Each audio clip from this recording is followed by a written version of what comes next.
So, the weather is starting to look nice outside. Barbecue season is just around the corner, and hopefully we can have social gatherings by then. And what are you going to do next time you get invited to a barbecue? Show up with a pack of hot dogs from the store? No, you're not. Today, I'm going to show you how to make delicious, juicy jalapeno-cheddar sausages so you can show up and flex on all your friends. So tag along, and let's get cooking.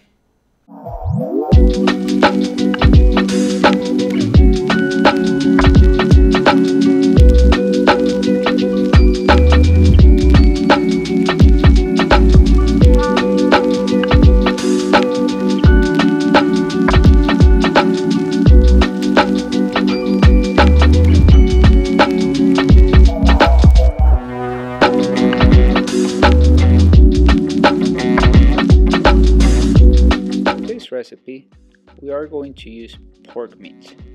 Ideally, you want to buy pork shoulder and some back fat. You want about 70% meat to 30% fat. Then, we're also going to need some salt as well as some garlic. In this case, I'm using about 400 grams of back fat and 800 grams of pork shoulder. To that, I'm adding 22 grams of salt, as well as 10 to 15 garlic cloves, depending on the size. Now you want the salt measurement to be precise in relation to the meat. As far as the garlic goes, it's just for taste, so don't worry too much about adding less or more garlic, depending on your preference. Once all the garlic is grated, we're going to add this to the mixture. And again, we're going to toss the meat with the salt and garlic to make sure everything is very well combined. Don't be scared to get in there and mix with your hands. After all, we are going to be handling a lot of meat today. Once all your meat has been properly mixed with garlic and salt, you are going to pop this bad boy in the freezer. Now, onto our garnishes: jalapeno and cheddar cheese. For this particular recipe, I'm using 3 large jalapenos, or about 60 to 70 grams of chopped jalapenos. I will be removing the veins and seeds to make sure the sausage isn't that spicy. Once everything has been removed, I'm going to lay the jalapeno flat and start cutting very thin strips. And then, I'm going to turn those thin strips into small dice.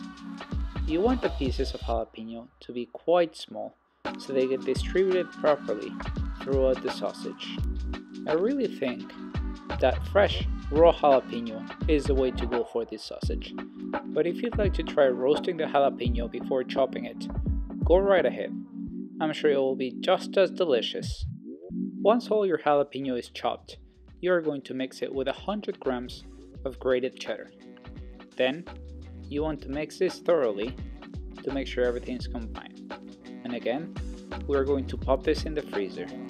When you're making sausages, you want to try to keep everything as cold as possible. That way, you'll be able to create a proper emulsion, which will yield a very juicy, smooth sausage. And also, because we're working with raw pork meat, we don't want that meat heating up.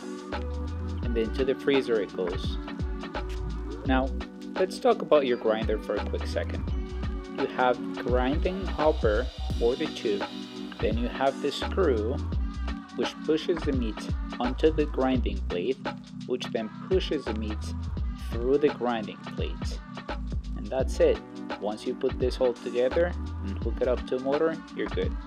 So, the screw goes in first, then the blade flat side facing out, then the grinding plate goes in. In this case, we'll be using a medium grinding plate, and then tighten it all up. And once again, trying to keep everything as cold as possible, you want to pop that grinder into the freezer. So after the meat and the grinder have spent about half an hour in the freezer, I'm going to show you what your meat should look like when it's ready. See, when I push down, the meat looks very solid, but at the same time, it has a little give in the middle. That's exactly what you're looking for. Now, if your meat is too soft, it won't go through the grinding plate as easy. And if it's too hard, it might break your grinder. We definitely don't want that to happen. Now, get your hopper tray and start loading it with as much meat as you can. Then put that bad boy onto your grinder, turn the grinder on, and start grinding away. Again, for this specific sausage, I'm using a medium plate since I want chunks of fat throughout my sausage. Just like that, the meat should start coming out any minute. Wait, and there it is. Now we're talking. Keep grinding until all the meat has gone through the grinder. And here's a quick tip. Take a piece of parchment, ideally the parchment you put down on your tray, fold it into a tube, like that, and push it through the hopper of the grinder. The parchment won't get ground and it will just push the rest of the meat that might be in the grinder out and then start spinning around on the blade. Do not worry about grinding that parchment. It's not going to happen. Now, our meat is ground and seasoned, but at this point, if we were to cook it, it would be quite crumbly. We want to emulsify it with some water, not only to make it nice, smooth, and emulsify, but also make it extra juicy. So put all that meat into a stand mixer. Now you can definitely do this by hand, but you are going to have to mix it very vigorously. I personally like to do it with a mixer. And once again, make sure every component of the mixer is very cold. We are going to use the paddle attachment in this case. We are going to start mixing that meat in slow to medium speed. Oh, make sure you don't forget any meat on the table. Turn the mixer. Oh god, don't do that either. Make sure the mixer bowl is secured to the mixer. Start mixing your meat again in low to medium speed. We're going to add the water in a very slow stream. And again, this water is ice cold. Remember, very low temperatures is the name of the game in this case. Once you've added all your water, you want to mix the meat for about 2 to 3 minutes. Remember how crumbly it was before and how sticky it is now? A very easy way to tell if your sausage is ready and it's mixed enough is by holding some upside down on your fingers without actually grabbing it, and if it sticks to the bottom of your fingers like this for about 3 seconds or longer, your meat is ready. Now at this point, we have some delicious garlic sausage, but we are going to take it an extra step, and we're going to add that jalapeno and cheddar you've been keeping in the freezer this entire time. Now, I know it sounds very weird to freeze fresh vegetables and cheese together, but again, everything must be very cold. Add your cheese and jalapeno and mix until well incorporated. At this point, you're not looking for a particular texture since your meat is already emulsified. You're just looking to mix that jalapeno and cheddar evenly throughout the sausage mixture. Now that your wiener mixture is ready, it's time to get stuffing. This is a pretty simple sausage stuffer. The piston pushes the meat down through the tube that will be lined with casing, and that's how sausage is made. In this case, we're using natural hog casing. Natural casing is always kept in a bag packed full of salt, so you definitely want to make sure that you soak that casing in fresh, cold water for about 30 minutes at least before you start stuffing, changing the water every 10 minutes or so. You also want to make sure your hog casing is untangled before you get going. Untangling is usually pretty easy, but again, something that must be done. After about 10 minutes of fighting with the casings and making sure they're entangled, you want to start putting that casing over the feeding tube. Now, the water that you soak the casing in is not only going to help by rinsing all the salt from the casing, but it will help lubricate the casing so it slides into the feeding tube. The first couple inches might be a little bit hard, but it will definitely get easier as you go. You just gotta keep putting that casing on that tube Now there's 1,000 jokes running through my head right now, but let's not get into that. Oh damn it. I totally forgot to put the screw on the tube before getting the casing on. So, when you make them, make sure you put that screw that attaches the tube onto the stuffer before you start sliding your casing on. Again, that little screw goes on, and then the casing goes on. Here we go, much better. Now, I know putting meat into the stuffer might sound easy, but there's a little trick. You want to take little balls of meat and throw them into the stuffer. You want to avoid any air pockets in the meat. And by throwing it into the stuffer, you're ensuring that all the air gets pushed out to the sides and there's no air pockets throughout your farce. Keep slapping that meat until it's all in the stuffer. And that's it. Now for real, time to get stuffing.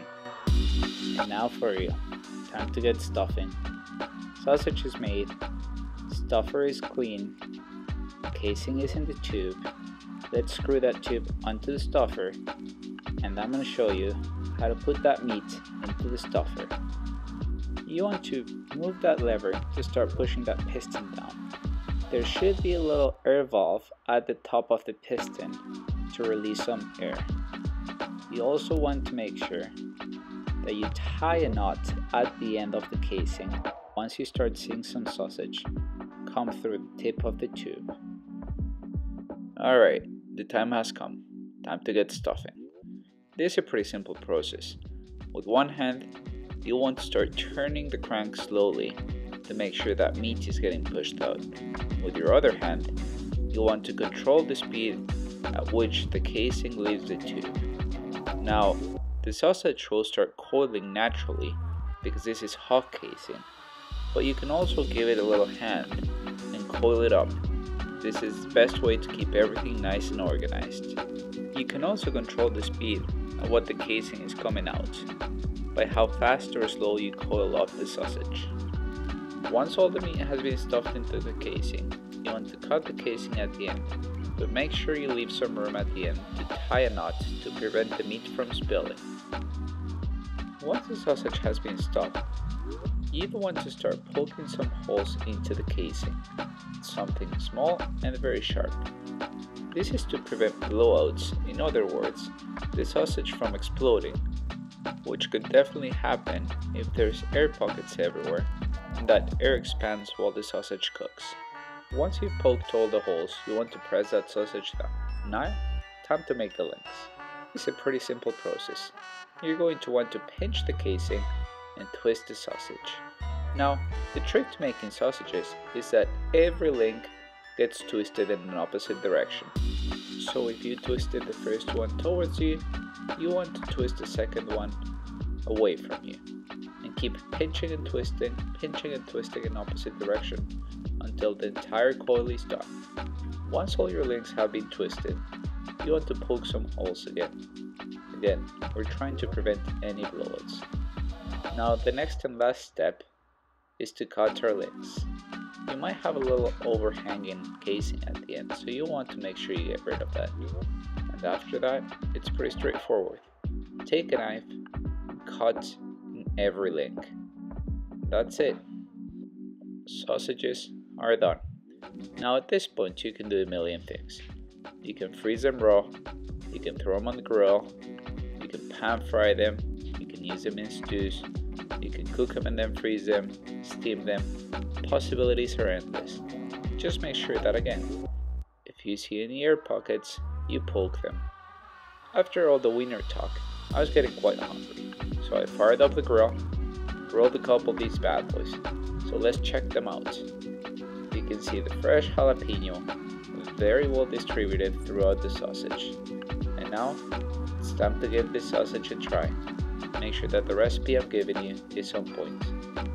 And sure enough, that is a very well seasoned, emulsified, delicious sausage. Should we check for juiciness? Oh yeah, that's pretty juicy. Look at all that juice dripping. And just like that, you can make fantastic sausages at home. I bet you thought it was going to be a lot harder than it actually is. Make a whole bunch of them, throw them in the freezer, keep them for the next barbecue. Comment below what you think I should make next. Like this video, subscribe, and we'll see you guys soon. Thanks for watching.